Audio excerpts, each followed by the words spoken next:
We've all seen them. They're inescapable. Their headlines draw us like a moth to flame with their promise of economic streamlined order. They are the Listicle.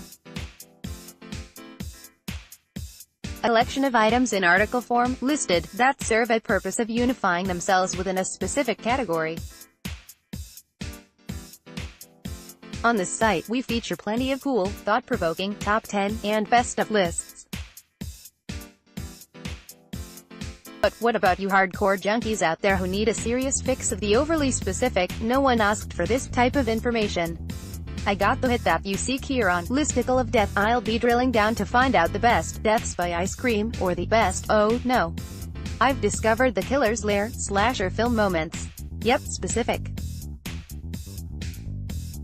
On today's special Deathicle, we wanted to take a moment in honor of Mother's Day to celebrate those who have, are, and will continue to take care and watch over us. They wake up at 5 a.m. to drag us out of bed and prepare us for school. They console us when we've had a bad day. They work grueling hours at jobs they hate, come home, and cook us dinner.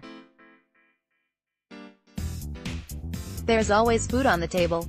Mothers don't necessarily get a day off, even when we set aside an entire holiday for just that. A mother's work is never done. Some mothers take their love a little too far, however. For some, the maternal instinct is so strong that they're driven to do the unthinkable, kill. Yes, for those matrons of murder, there is no such thing as going too far. They will do anything to protect their kin. Let's celebrate with a list of some of the best murderous mamas. Spoilers and whatnot. Jude, Mother's Boys, 1994. Jamie Lee Curtis is horror royalty and one of the most famous scream queens to ever be chased by a knife-wielding psychopath. That's why it's so delightful to see her pulling off her best mommy dearest as a mentally unhinged mother who returns after a mysterious 3-year absence to find her family has moved on without her. Well, that just won't do, as Jude needs the affection of her 3 boys and hunky ex Peter Gallagher to feel complete. Mother's Boys is so 90s thriller, the hand that rocks the cradle, single white female, but Curtis is delightful in the role, alternating between high camp and genuine menace on the toss of a dime. Lucy Harbin, Straitjacket, 1964. Speaking of mommy dearest, the Og, Joan Crawford, stars in this William Castle psycho riff, Straitjacket. Fans of the first season of Ryan Murphy's Feud may already be familiar with the advertising gimmick. This film depicts axe murders. In the film, Crawford plays a crazed mother, Lucy, who returns home after a stint at a mental institution where she served time for chopping up her cheating husband along with his side chick. Now, more bodies are piling up, and the obvious suspect is Lucy. This is actually one of Castle's more cohesive films. It doesn't rely on 3D glasses or hidden buzzers in the theater seats. The only gimmick Castle really needed was Crawford, and she does more than her fair share to carry the picture. Tiffany, Seed of Chucky, 2004. I've spoken of my love for Seed of Chucky many times. It's such an off-the-wall classic in my eyes, and Jennifer Tilly's dual role as Tiffany and a heightened version of herself is one of the film's highlights. Trying to kick her murderous habit, Tiffany is concerned with the path her and Chucky's child may take. Chucky is determined to turn their offspring, Glenn, into a psycho killer. Tiffany wants a better life for the kid. Of course, what Tiff says and what she does are two different things. The urge to kill, it seems, is difficult to ignore. Debbie Salt, Mrs. Loomis, Scream 2, 1997. Another one of my favorite films is Kevin Williamson and Wes Craven's Scream. That film's sequel, Scream 2, Natch, might not be as good overall, but there are several unforgettable moments. For starters, who can forget Sidney and Hallie trapped in the back of a cop car with a seemingly unconscious killer? Or what about Gail's chase through the recording studio? As Randy informs us early on, everything is bigger in the sequel. In that regard, Scream 2 does not disappoint. Introduced early on, the amazing Laurie Metcalf appears as Debbie Salt, a low-rent Gale Weathers wannabe. Sure, they wouldn't get such a notable actress for an almost-nothing role, right? Ms. Salt actually turns out to be Mrs. Loomis, seeking revenge against Sidney for striking down his schizoid son, Billy, in the previous installment. Mrs. Voorhees, Friday the 13th, 1980. A list about killer moms most certainly wouldn't be complete without cinema's most famous vengeful mother, Pamela Voorhees.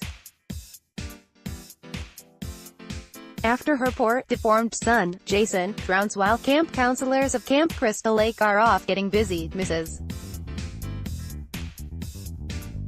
Voorhees returns years later to ensure nobody ever tries to reopen the place.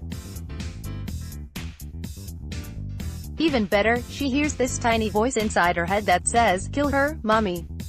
Kill her." It's sweet to think even in his supposed death, Pamela still carries his spirit with her, until her head gets lopped off. Frau Bruckner, Phenomena, 1985. Daria Nicolodi was a close muse to the maestro, Dario Argento. Even after the couple's divorce, she still remains an active part in the director's filmography to this day. Though, at one point she feared her death scene from opera was part of an elaborate plot to kill her in real life. It's her role as Frau Bruckner in Argento's Phenomena, however, that provided the actress with a bit more meat than the slim pickings of her typical victim-to-be parts in other Italian horror, though she is great in Bava's final film, Shock. A young Jennifer Connelly plays Jennifer Curvino, a strong-willed young woman with a unexplained telekinetic connection to insects.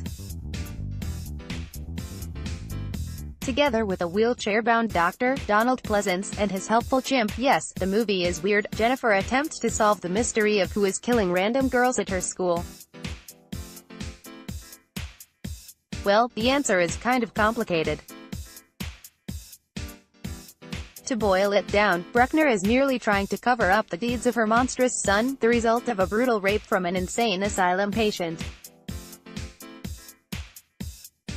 If she has to go, "I'll throw you in my grody corpse pit and kill a few people to do it, so be it." Madeline Matheson, Grace, 2009, produced by Adam Green, Hatchet series, and written and directed by Paul Solet. Grace is a vastly underrated tale of the lengths a loving mother will go to protect their child. After losing her unborn in a car accident that also claimed her husband, Madeline decides to bring her stillborn child to term. Yep, she chooses to give birth to a corpse. It's not the easiest subject matter to sit through, but things appear to be looking up for Madeline when the baby miraculously comes back to life. While the word "zombie" is never used, baby Grace doesn't seem capable of enjoying the types of things a normal infant would. No milk or formula will do. This little tyke needs fresh blood, and mommy is more than willing to do what she can to provide. Beverly Sutphin, Serial Mom, 1994. John Waters is unquestionably a filmmaking icon. From Pink Flamingos to Hairspray, the "King of Trash" is always game to take a subversive approach to classic narratives. In Serial Mom, Waters presented the amazing Kathleen Turner with the role of a lifetime, and an actual studio budget. Turner plays the overly familiar archetype of suburban housewife, that is, on the surface.